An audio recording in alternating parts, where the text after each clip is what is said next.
ನಮಸ್ಕಾರ ಗುರು. ಏರದ ಲತ್ತಿನ ಹುಡುಗಿ ಅವಳಲ್ಲ, ಅವ್ನ ಮನೆ ಯಾವ್ದು ನೋಡಿ ಗುರು? ಅದೇ ಯಾವನ ಹುಡುಗಿನ ಲವ್ ಮಾಡ್ತಿರೋದು? ಓ, ಆ ರತಿನ್ ಲವ್ ಮಾಡ್ತಾ ಇರೋದಾ? ನಾನು ಗುರು. ಹೌದು ಗುರು, ಆ ರತಿನ್ ಲವ್ ಮಾಡ್ತಾ ಇರೋದು ನಾನು.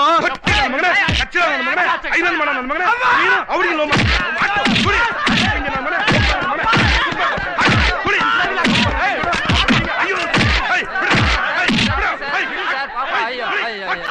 ಯಾಕೆ ಸರ್ ಇವನ್ ಬಡಿತೀರ? ಪಾಪ ರಕ್ತ ಬರಂಗೆ. ಕಾಂಜಿ ಪಿಂಜಿ ನನ್ನ ಅಂತ ಒಳ್ಳೆ ಹುಡುಗಿ ಸಿಕ್ಕವಳೆ, ಚೆನ್ನಾಗಿ ಬಿಟ್ಬಿಟ್ಟೆ ಆಟ ಆಡ್ತಾನೆ. ಸರ್ ಸರ್ ಯಾಕೆ ಸರ್ ಇವನೆಲ್ಲ ರತಿನ್ ಲವ್ ಮಾಡಿದ್ದು? ನಾನು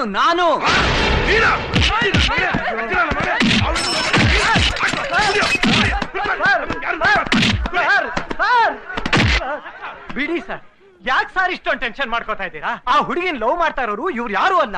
ಆ ಹುಡುಗಿನ ಲವ್ ಮಾಡ್ತಾ ಇರೋನ್ ಹೆಸರೇ ನಾನು ಅಂತ. ಏನ ಅವನ ಹೆಸರೇ ನಾನು ಅಂತನಾ? ಹೌದು ಗುರು, ಅವನ ಹೆಸರೇ ನಾನು ಅಂತ. ಅಂತ ಹೆಸರು ಯಾರಾದ್ರು ಇರ್ತಾರ? ಯಾರು ಇಟ್ಟಿರೋದಲ್ಲ, ಅವನೇ ಇಟ್ಕೊಂಡಿರೋದು.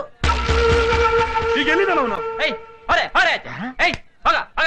ಬನ್ನಿ ಸರ್ ಬನ್ನಿ, ನಾನು ಅವನ ಬಗ್ಗೆ ನಿಮಗೆ ಡಿಟೇಲ್ ಆಗಿ ಹೇಳ್ತೀನಿ. ಬನ್ನಿ, ಅವನ ಬಗ್ಗೆ A to Z ಎಲ್ಲ ಹೇಳ್ಬಿಡ್ತೀನಿ. ಬನ್ನಿ ಕೂತ್ಕೊಳ್ಳಿ ಸರ್, ಕೂತ್ಕೊಳ್ಳಿ. ನಿಜ ಹೇಳ್ಬೇಕು ಅಂದ್ರೆ ಆ ರತಿ ನನಗೆ ಅಡ್ಜಸ್ಟ್ ಆಗ್ಬಿಟ್ಟಿದ್ಲು. ಅಷ್ಟ್ರಲ್ಲ ನನ್ನ ಮಗ ಬಂದು ಪಟಾಯಿಸ್ಕೊಂಡು ಹೋಗ್ಬಿಟ್ಟ. ಹೋದ್ರೋಗ್ಲಿ ಬಿಡಿ ಸರ್, ದೇಶದಲ್ಲಿ ಏನು ಹುಡುಗಿರ ಸಂಖ್ಯೆ ಕಮ್ಮಿನಾ ಇದೆ? ಕಚ್ಚಡ ನನ್ನ ಮಗ ಸರ್ ಅವನು.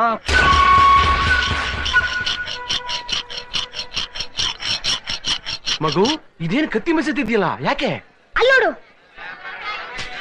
ಆ ಹಣ್ಣಿನ ಅಂಗಡಿಯವನ ಹತ್ರ ಹಸುವಾಗ್ತಿದೆ, ಹಣ್ಣು ಕೊಡು ಅಂದ್ರೆ ಕಾಸು ಕೊಡು ಅಂದ.